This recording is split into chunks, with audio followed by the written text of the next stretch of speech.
Hey everybody, Mark Agnesi here in the back room of Norman's Rare Guitars. Welcome back to another episode of Guitar of the Day. It's Friday. It's Flat Top Friday. There's a lot going on today in rock and roll. Today, like see, is the 40th anniversary of the Leonard Skinner plane crash that took out the majority of the band. Of course, the voice and Ronnie Van Zant. 40 years ago. That's crazy. Also today would have been Tom Petty's 67th birthday, which is bringing up all those feelings again too. And I was reading through the comments yesterday. I'm really sorry to the Canadian viewers that I haven't said anything about Gord Downie yet. I wasn't really hip to the Tragically Hip. I would never really listened to him as a kid, so it's kind of over my head. But I know he meant a lot to you guys. Somebody put some of the Tragically Hip songs that I need to know in there, and I'll see if I can learn one for tomorrow. We'll do something for Gord as well, because I don't want any pissed off Canadians coming after me, you know, the Labatt Blue Bottle or something like that. But yeah, it's Flat Top Friday. Got a really cool, clean Gibson flat top today. I haven't done one of these in a while. You're gonna like it. Come on back. This is from 1962. This is an original Gibson Country and Western. Natural finish. We've done some country and westerns. We haven't done one in a while, so let's talk about all of these kind of mahogany back Gibson dreads. So we know the J45 and the J50. That's kind of the workhorse standard issue Gibson acoustic guitar. J45 being in sunburst, J50 being natural. From there, you get the slightly more pimped out version of the guitar. The country and western being the J50's version, the southern jumbo being the J45. Once again, same exact guitars. Country and western is in natural, southern jumbo is in sunburst. So what is all that pimping about? All right, so first off, you're going to add the addition of binding on the neck. J45s, J50s are unbound. So you get the binding on the neck, which is a little bit more deluxe. You also get the split parallelogram inlay instead of just the simple dot. Also, first models on these where you'll start to see Gibson inlaid in pearl instead of just the gold decal. And then we get the fancier 7-ply binding going around the outside where the J45s and J50s would just be that like single layer cream. So that's kind of the country westerns and the southern jumbos. Now there's two different versions of the country and western, and this is a first year of the second version.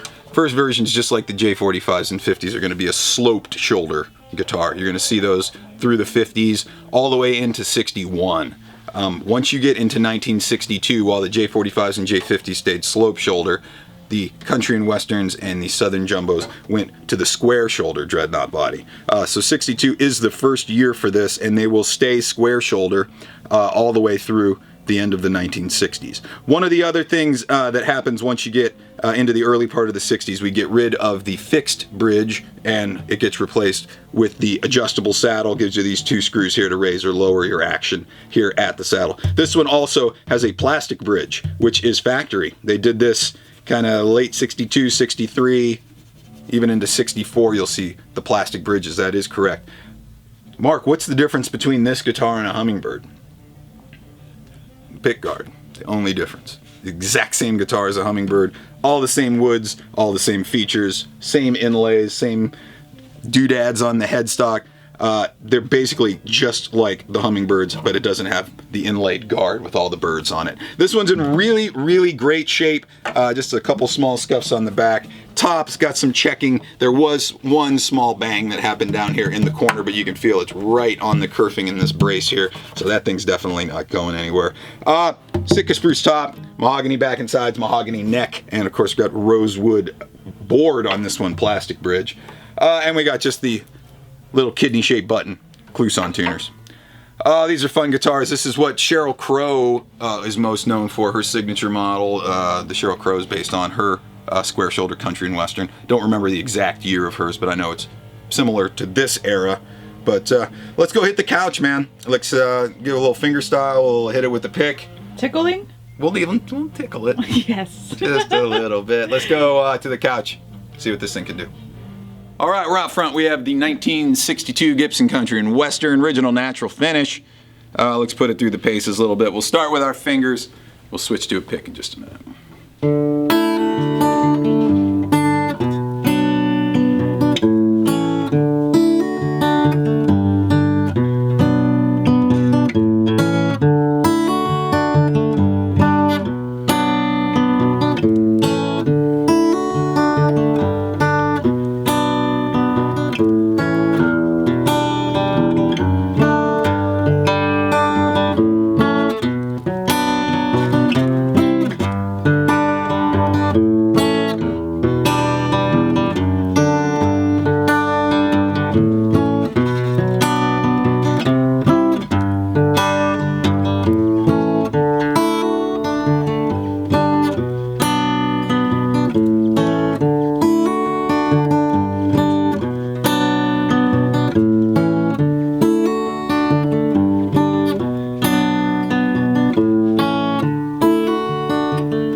All right, let's switch to the flat pick.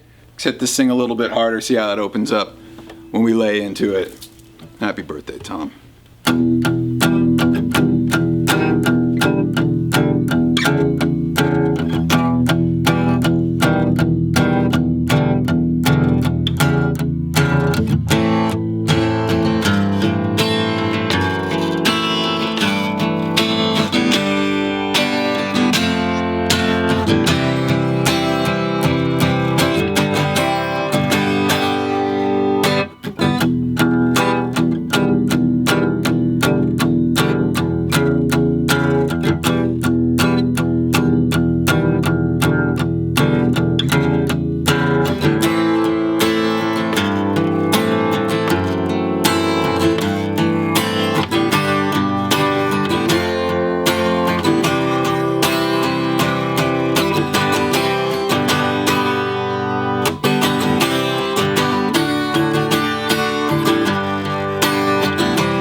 There you have it from 1962, first year of the square shoulder Gibson Country and Western. Original natural finish, bound rosewood fingerboard with the split parallelogram inlays. There's your Flat Top Friday for this week.